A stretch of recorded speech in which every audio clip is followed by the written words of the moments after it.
Hello বন্ধুরা, তোমরা সবাই কেমন আছো? আশা করি সবাই খুব ভালো আছো। রোজকার রান্নাবান্না সকলকে স্বাগত। আজকের রোজকার রান্নাবান্নার মধ্যে রয়েছে কারি পকোড়ে। তো চলুন দেখে নিই আমি এই কারি পকোড়ে কীভাবে বানাচ্ছি। কথাটা শুনতে খুব অর্ডার লাগছে না?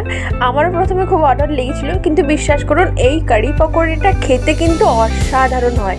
আপনারাও চেষ্টা করে দেখবেন, খুব সুন্দর খেতে। তো চলুন দেখে নিই আমি এই কারি পকোড়ে কীভাবে বানাচ্ছি। তো দেখুন, প্রথমে আমি এই বেসনের ব্যাটারটা তৈরি করে নিয়েছি। তো করার সময় আমি ভিডিওটা করতে ভুলে গেছিলাম, তো বলে দিচ্ছি এতে আমি কি দিয়েছি। এতে দেওয়া আছে স্বাদ মতো নুন, সামান্য একটু হলুদ, সামান্য লঙ্কা গুঁড়ো, হাফ চামচ জিরে গুঁড়ো, হাফ চামচ ধনে গুঁড়ো আর অল্প বেকিং সোডা। তো দেখুন, এরপর কারিটা বানানোর জন্য আমি এখানে একটা মিক্সিং জারের মধ্যে নিয়ে নিচ্ছি ছোট্ট কাপের 2 কাপ টক দই এবং ওর মধ্যে দিয়ে দেব 1.5 চামচ মতো বেসন আর 5 থেকে 6টা কাঁচা লঙ্কা আর 5 কোয়া রসুন।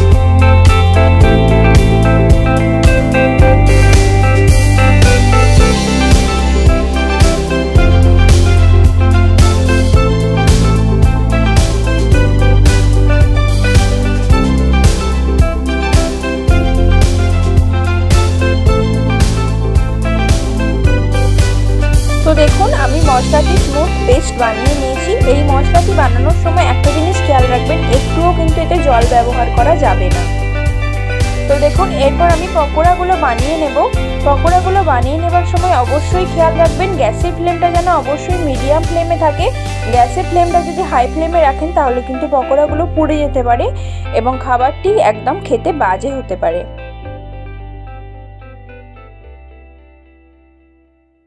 এখানে দেখুন, একটা কথা আপনাদেরকে বলা হয়নি।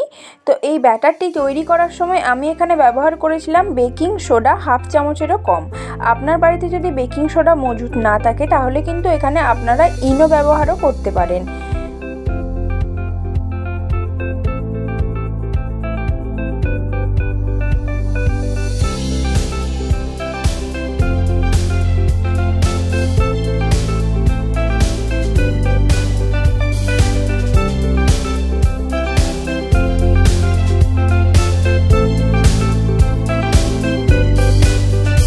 তো দেখুন, পকোড়াগুলো আমার একদম তৈরি হয়ে গেছে, দোকানের মতো একদম মুচমুচে দেখতে লাগছে। তো এরপরে একটি কড়াই গরম করে তার মধ্যে অল্প তেল দিয়ে তেলটি গরম করে নিই।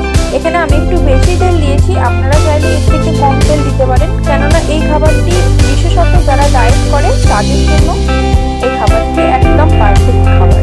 তো দেখুন, কড়াই তেল গরম হলে ওর মধ্যে ফোড়নে দিন হাফ চামচ সর্ষে, হাফ চামচ গোটা জিরে, অল্প কিছু কারি পাতা আর একটু হলুদ। তো এগুলি দেওয়ার পর নেড়ে চেড়ে যে পেস্টটা বানিয়েছিলেন সেই পেস্টটা এবার এর মধ্যে ঢেলে দেবেন।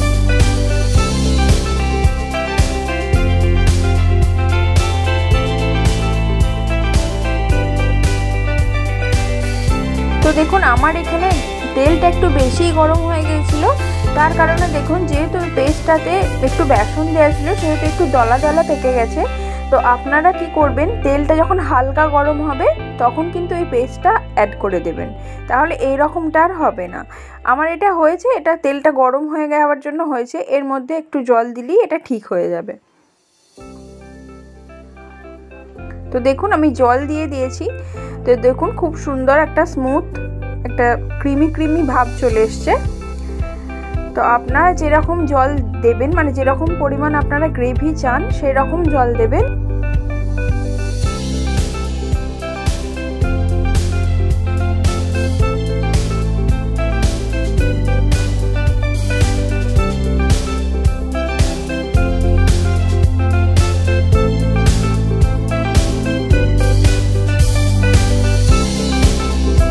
এবার আমি দিয়ে দিচ্ছি স্বাদ মতো নুন,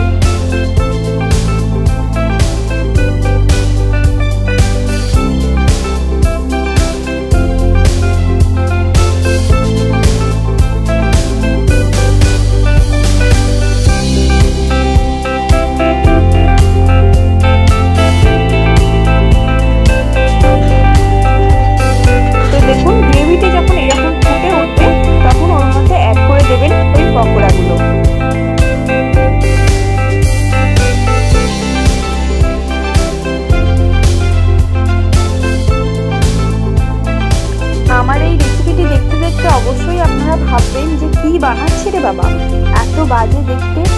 আমিও যখন রান্নাটা করছিলাম তখন আমারও মনে হচ্ছিল যে এটা আমি কি বানাচ্ছি, কেমন পারা দেখতে, খেতে কেমন হবে কে জানে। কিন্তু বিশ্বাস করুন এত সুন্দর খেতে হয়েছিল, কল্পনার বাইরে। খুব সুন্দর খেতে হয় এই রেসিপিটি। আপনারাও অবশ্যই বাড়িতে ট্রাই করে দেখবেন এবং অবশ্যই আমাকে কমেন্টে লিখবেন যে কেমন হয়েছিল।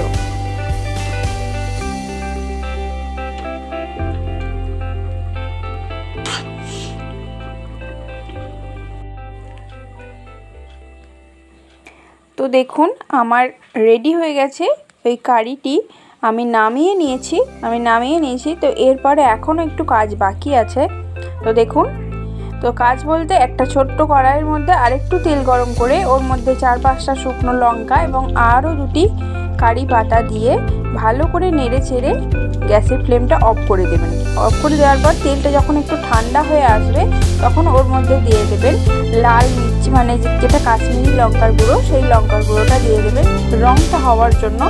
কাশ্মীরি লঙ্কার গুঁড়োটা দিয়ে ওটাকে ভালো করে নেড়ে চেড়ে ওই কারিটির মধ্যে ঢেলে দেবেন।